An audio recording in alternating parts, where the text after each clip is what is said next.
Hi friends, welcome to my channel. జై శ్రీరామ్. నాకు జన్మనిచ్చిన నా తల్లిదండ్రులకి ఆత్మ ప్రణామాలు, కృతజ్ఞతలు, ధన్యవాదాలు, పాదాభివందనాలు. విశ్వంలోని గురువులందరికీ నా ఆత్మ ప్రణామాలు, కృతజ్ఞతలు. ప్రస్తుత వర్తమాన క్షణానికి, నా స్వయానికి, ఈ ప్రస్తుత వర్తమాన క్షణంలోని విశ్వానికి, సమస్త మూగజీవులకి, సమస్త ప్రాణకోటికి నా ఆత్మ ప్రణామాలు, కృతజ్ఞతలు, ధన్యవాదాలు. రామ్తా మాస్టర్ గారికి శతకోటి ఆత్మ ప్రణామాలు, కృతజ్ఞతలు, ధన్యవాదాలు. Thank you friends, thank you. మనము రామ్తా మాస్టర్ బుక్ చదువుకుంటున్నాం, అద్భుతమైన జ్ఞానాన్ని తెలుసుకుంటున్నాం. కంటిన్యూ చేసుకుందాం. Thank you. అంటే నిన్న చదివింది, నిన్న పూర్తి చేసింది ఏంటంటే, నా ఆశయము నా దృష్టిపదంలోంచి ఏమాత్రము తప్పిపోలేదు. అంటే ఆకాశంలోంచి భూమి మీద నా దయనీయ భౌతిక దేహాన్ని దర్శించిన ఆ క్షణపు అనుభవాన్ని కూడా నేను ఎన్నడూ మర్చిపోలేదని చెప్తున్నారు. తర్వాత ఎంతో కాలానికి మళ్ళీ నేను గాలిని అయ్యే ఆ అనుభవం పునరావృతం అయింది. అంటే గాలిని ఇష్టపడుతున్నారు మాస్టర్. మీ కాలమానం ప్రకారం లెక్క పెట్టుకుంటే మొదటి అనుభవానికి 2 ఏళ్ల తర్వాత. ఈసారి ఆ అనుభవం ధ్యానం వల్ల కాకుండా గాఢ నిద్రలోని విశ్రాంతి ద్వారా ప్రాప్తించింది. అంటే తన సూక్ష్మ శరీరంతో గాలితో మమేకమై తన అనుభూతిని పొందిండు మాస్టర్. సృష్టి మూలాన్ని, సూర్యుడిని, ప్రాణాన్ని, కాషాయ ధూళిని, చంద్రుడిని, తారల్ని, మల్లెల సౌరభాన్ని స్తుతించి గాఢ నిద్ర విశ్రాంతిలో మైమరుస్తున్న తొలి క్షణంలో నా కళ్ళు మూతపడడానికి ముందే ఆకాశంలో వాయువునై మళ్ళీ నేనున్నాను. శరీరాన్ని వదిలిపెట్టే సామర్థ్యాన్ని సిద్ధించుకున్న తర్వాత వివిధ ప్రదేశాలలో పయనించడానికి ఎంతో కాలం అభ్యాసం చేయవలసి వచ్చింది. సూక్ష్మ శరీరంతో ఓ ప్రమాదకరమైన పరిస్థితిలో నా సైనికుడు ఒకడు ఇరుక్కున్నాడు. రికాబులో ఓ కాలు ఇరుక్కొని ఉండగా గుర్రం మీద నుంచి విసురుగా పడిపోతున్న సైనికుడిని నేను చూస్తున్నాను. అతనిలో నేనున్నట్లుగా ఓ ఆలోచన చేయగానే నేను అతనిలో ఉండి అతని కాలిమడిమను రికాబులోంచి తొలగించగలిగాను. అంటే అక్కడ ఒక సైనికుడి కాలు ఆ గుర్రము దాంట్లో ఇరుక్కుంది, రికాబు. అది దాన్ని తీయడానికి తను ఆ క్షణంలో అక్కడ ఆ మనిషిలోకి వెళ్ళిపోయి తను తప్పిచ్చేసిండు అనమాట. ఒక క్షణంలో ఓ ఆలోచన చేయగానే నేను అతనిలో ఉండి అతని కాలిమడమని రికాబులోంచి తొలగించగలిగాను. అతడి ముందు నించుని స్వస్థత పొందమని ఆశీర్వదించాను. కానీ స్పృహ తప్పి పడి ఉన్న ఆ సైనికుడికి అదంతా ఒక కలలాగా అనిపించింది. ఎన్నో సంవత్సరాల పాటు ఎన్నో రాజ్యాలకు, ఎన్నో శరీరాల్లోకి ఆలోచనల ద్వారా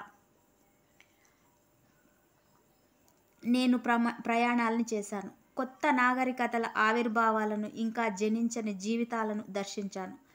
క్షణాల్లో నా ప్రయాణాలు సాగేవి. నా ఆలోచనలు ఎక్కడ ఉంటే వెంటనే అక్కడ నేను ఉండేవాడిని. ఆ తర్వాత నా విజయాలు ఎలా జరిగాయో తెలుసా? నేను అరవీర భయంకరుడినే అయ్యాను. నా శత్రువుల ఆలోచనలన్నీ నాకు తెలిసిపోతూ ఉండేవి కనుక అందువల్ల వాళ్ళ ఆలోచనలకు మించి నా చేష్టలు సాగేవి. నేను రాజ్యాల పతనాలకే కాకుండా వాళ్ళంతట వాళ్లే పతనమైపోవడానికి కూడా నేనే కారకుడిని అయ్యాను. ఆ తర్వాత ఎన్నో సంవత్సరాల సుదీర్ఘ గమనంలో ఆశయసిద్ధే నా శరీరంలోని అన్ని అణువుల ప్రకంపనాలను నా ఆత్మమూలం తీవ్రతరమయ్యేలా చేసి వాటి ప్రణాళికలను తీర్చిదిద్దింది. అదంతా నా ఇచ్ఛాశక్తి వల్లే సమకూరింది. అంటే ఇచ్ఛాశక్తి ఉంటే ఎంతటి పరిస్థితుల్లోనైనా ఏదైనా మనం సాధించగలం. జీవితం ఎంత శాంతిని, సామరస్యాన్ని సాధించుకుంటే అంతగా నా శరీర సౌష్ఠవంలో అనూహ్యమైన మార్పులు సంభవించి నా దేహంలోని అణువులన్నీ తేలికపడసాగాయి. అంటే మన జీవితాన్నే శాంతి, సామరస్యాన్ని ఎంత చేసుకుంటే, ఎంత మనలోకి మనము ఇది చేసుకుంటే అంత తేలిక పడుతుంది. అంటే శరీరంలో ప్రతి కణం కూడా తేలిక అవుతుందని చెప్తున్నారు. నా బరువు క్రమేపీ తగ్గిపోసాగింది. ఓ తేజస్సు నాలో నుంచి వెలువడటం ఆరంభించింది. నన్ను చూస్తున్న వాళ్ళందరూ అయ్యో పాపం, గురుగారి దేహం మీద ఆ వెలుగులేమిటి అని అనుకోసాగారు. నిజమే మరి. నా దేహ ప్రకంపనాలు అత్యంత తీవ్ర వేగంతో సాగుతూ పదార్థ వేగ ప్రకంపనాలను అధిగమించి కాంతి ప్రకంపనాల వేగాన్ని అందుకుంటున్నాయి. వెలుగై నా ఉనికిలోంచి ప్రసరిస్తున్నది అదే. కృష్ణపక్షంలో వెన్నెల క్షీణిస్తూ ఉన్నట్లు క్రమేపీ దేహం కూడా అదృశ్యమైపోసాగింది. ఉన్నట్లుండి ఓ రాత్రి చంద్రుడు ఉండే చోటే నేను అయిపోయాను. ఇప్పటి వరకు సాగినట్లు ప్రస్తుతం ఆలోచనలలో నేను పయనించలేదు. నా దేహ ప్రకంపనాలను కాంతి ప్రకంపనాల తీవ్రతకు తెచ్చుకొని నా ఉనికి సర్వస్వంతో విహరించగలిగాను. ఎన్నడూ వినని కనని మహత్కార్యాన్ని సాధించగలిగినందుకు మహా ఆనందంతో నేను పొంగిపోయాను. అయినా మళ్ళీ వెనక్కి తిరిగి వచ్చాను. మరొకసారి కూడా అలా చేయగలుగుతానేమో పరీక్షించడానికి. సాధించాను. మళ్ళీ ఆ స్వేచ్ఛా పయనాన్ని 63 సార్లు అవలీలగా చేసి ఆ తర్వాత నా చివరి అధిరోహణాన్ని సాధించాను. శ్వాసక్రియ మీకు ఎంత సహజంగా సాగుతుందో అంత సహజంగానే అధిరోహణ స్వేచ్ఛాయానం నాకు సాధ్యపడుతుంది.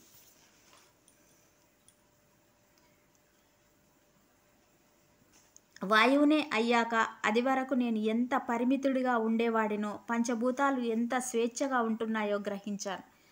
ఏ అదుపుకు లొంగని మహాశక్తిగా నేను పరిణమించాను కనుక, భారరహిత స్థితిని అందుకున్నాను గనుక, కాలాతీతుడిని అయ్యాను కనుక, రూపరహిత స్వయం ప్రజ్వలిత అభేద్య అగోచర మహాశక్తినే నేను అయ్యాను. లోయల్లోకి, కనుమల్లోకి, కోనల్లోకి యథేచ్ఛగా విహరిస్తూ మహాపర్వతాల్లోంచి, సముద్రాంతర్భాగాల్లోంచి, భూతలాల్లోంచి దూసుకుపోగలుగుతూ ఎవరికీ కనిపించని వాడిగానే తయారయ్యాను. మరకతవర్ణపు ఆకులను తిరగేసి వెండి రంగుకు మార్చే అచల మహావృక్షాలను కదిలించగల మహామారుతంగా, పసిపాప ఊపిరితిత్తుల్లోకి చేరే శ్వాసగా, ప్రియుని ఊపిరిగా, మేఘాలను చెల్లాచెదరు చేసే ప్రభంజనంగా తయారయ్యాను. వాయువునే అయ్యాక ఆత్మజ్ఞానం లేకపోవడం వల్ల మానవుడు ఎంత అల్పజీవిగా, ఎంత నిస్సహాయుడిగా ఉంటున్నాడో, ప్రజ్ఞానాన్ని ప్రాప్తించుకుంటే మానవుడు ఎంత మహోన్నతుడవుతాడో గ్రహించాను. ఎలా ఉండాలని మానవుడు సంకల్పిస్తాడో అలాగే తయారవుతాడు అని గ్రహించాను.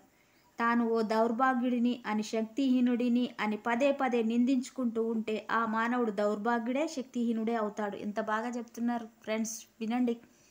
అంటే తను శక్తి లేని వాడిని అంటే అలాగే తయారవుతాడు. నేను శక్తివంతుణ్ణి, ఆరోగ్యవంతుణ్ణి, ఐశ్వర్యవంతుణ్ణి అనుకుంటే అది సిద్ధిస్తూనే ఉంటుంది. వాయువుకు తానే అధిపతి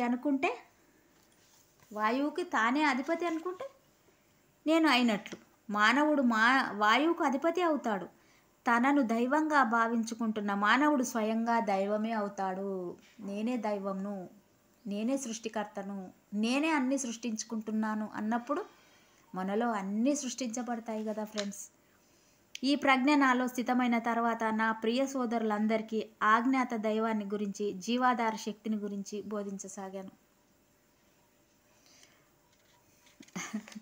నా జీవిత లక్ష్యం నెరవేరి వృద్ధాప్యంలో ఒక శుభదినాన సింధు నదిని దాటి సింధు పర్వత చర్యల్లో 4 నెలల పాటు నా వాళ్ళందరికీ జ్ఞానాన్ని బోధించాను. ఆ సత్య జ్ఞానాన్ని గ్రహించమని అందరినీ ప్రోత్సహించాను.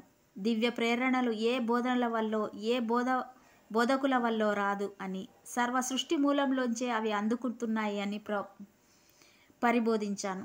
వాళ్ళకి నమ్మకం కలిగించేలా, ఆశ్చర్యచకితులై వాళ్ళు నిశ్చేష్టులై గుడ్లప్పగించి చూస్తున్న సమయంలో గాలిలోకి లేచాను. సంభ్రమంతో కొందరు స్త్రీలు కెవ్వున అరిచారు. శిలల్లాగా స్థాణువులైపోయారు. సైనికుల చేతుల్లోని అస్త్రాలన్నీ నేల రాలిపోయాయి. నేను సంపాదించుకున్న విధంగానే తమ స్వీయ సాధనలతో ఆత్మజ్ఞానాన్ని సంప్రాప్తించుకోమని అందరికీ ఉద్బోధిస్తూ, అందరికీ నమస్కరిస్తూ, అందరికీ వీడ్కోలు చెబుతూ, ఊర్ధ్వగతిని సాగుతూ నిష్క్రమించాను. అంతర్ధానమయ్యాను. మానవుల కంటే మహాబలోపేతంగా, మహామేధోపేతంగా, అతీతంగానే ఉన్న మానవులతో సహచర్యపు ఉనికిని కొనసాగిస్తూ ఉన్న ప్రకృతి మాతృకలను, ప్రకృతి మూలాలను, పంచభూతాలను గురించిన తదేక ధ్యానం వల్లే ఆజ్ఞాత దైవాన్ని నేను అన్వేషించగలిగాను. ఏ మానవుడిని అయినా నేను ఎలా కనిపించాలి, నేను దేన్ని విశ్వసించాలి, నేను ఎలా జీవించాలి అని అడిగారంటే మీకు మరణం తథ్యం. ఇది సత్యం. సమీపించి ఓ మారుతాన్నే నాకు జ్ఞానాన్నివ్వు, నాకు ఆవిష్కరించి జ్ఞానప్రాప్తిని నాకు కలిగించు అని వేడుకోండి. ఎంత బాగా చెప్తున్నారు మాస్టర్ చూడండి. అంటే నేను ఎలా జీవించాలి, నేను దేన్ని విశ్వసించాలి, నేను ఎలా కనిపించాలని అడగకూడదంట. అలా అడిగితే మనకు మరణమే తథ్యం అంటున్నారు. ఆయన ఏమంటున్నారంటే నాకు జ్ఞానాన్నివ్వు, నాకు ఆవిష్కరించి జ్ఞానప్రాప్తిని నాకు కలిగించు అని వేడుకోవాలి అని చెప్తున్నారు. ఆ పవనము ఆలివ్ వర్ణం నుంచి వెండి రంగుకు మిమ్మల్ని పరివర్తించి లోయల్లోకి, పర్వత సానువుల్లోకి మిమ్మల్ని పట్టుకెళ్ళి మీతో పాటు పరవశిస్తూ మీతో పాటు ఆనందిస్తుంది సంపూర్ణ స్వేచ్ఛతో. అంటే మనం చెప్పుకోవాల్సింది ఎప్పుడు కూడా నాకు జ్ఞానాన్ని ఇవ్వు, నన్ను ఆవిష్కరించి జ్ఞానప్రాప్తిని నాకు కలిగించు. ప్రకృతి మూలాల నుంచి జ్ఞానాన్ని గ్రహించిన నేను ఎంతో అదృష్టవంతుడిని. సూర్యుడు ఏనాడు నన్ను విసుక్కోలేదు, చంద్రుడు ఏనాడు నన్ను ఓ విధంగా ఉండమని శాసించలేదు. పంచభూతాలు నా వైఫల్యాలను ఎప్పుడు ప్రతిబింబించలేదు. పొగమంచుకు తుషారము, పచ్చిగడ్డి వాసన, అటు ఇటు తిరుగాడే కీటకాలు, నిషీధిలో డేగకూతలు ఇవన్నీ గతి తప్పని విషయాంశాలు. అతి సామాన్యతే వాటి నైజం. ఎంతో సహజంగా స్థిరత్వంతో కొనసాగే అవి నా నుంచి ఏమీ ఆశించడం లేదు. రామ్తా, నన్ను ఆరాధించి నా తత్వాన్ని గ్రహించు అని సూర్యుడు గాని, లేచి తలెత్తి చూసి నా అందాలను తిలకించు అని చంద్రుడు గాని ఏనాడు నన్ను కోరటం లేదు. అవి సదా నా దృష్టిపదంలోనే ఉన్నాయి. మనస్సును లగ్నం చేసి ప్రయత్నించిన మానవుడికి అత్యంత స్థిరమై ఏ తీర్పులను చెయ్యని అతి సులభ గ్రాహ్యమైన సత్యం ప్రాప్తిస్తుంది.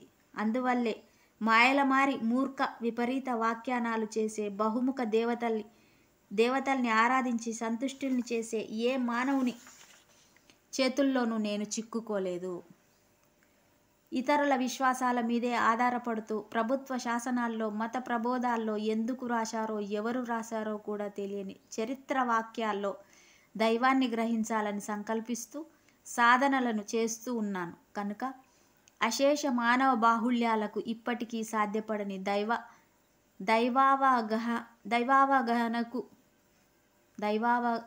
దైవాన్ని అనే అవగాహనను ఈ భూతలం మీద ఒక జన్మలోనే అవలీలగా నేను సాధించగలిగాను. దైవం అనే అవగాహనను ఒక జన్మలోనే నేను సాధించానని చెప్తున్నారు. మానవుడి నమ్మకాలన్నీ, అవగాహనలన్నీ, ఆలోచనలన్నీ, జీవితాలన్నీ జన్మజన్మల్లోనూ వైఫల్యాలే అయిన విషయాల మీద ఆధారపడి ఉంటున్నాయి. ఇంత జరిగినా ఇప్పటికీ మానవుడు తన విపరీత వాఖ్యానాలని నమ్ముకుంటూ తన అజ్ఞానము ఖైదులోనే చెరపెట్టబడి కొనసాగుతూ మాయావిగానే మనుగడ సాగిస్తూ మరణం వాతే పడుతున్నాడు.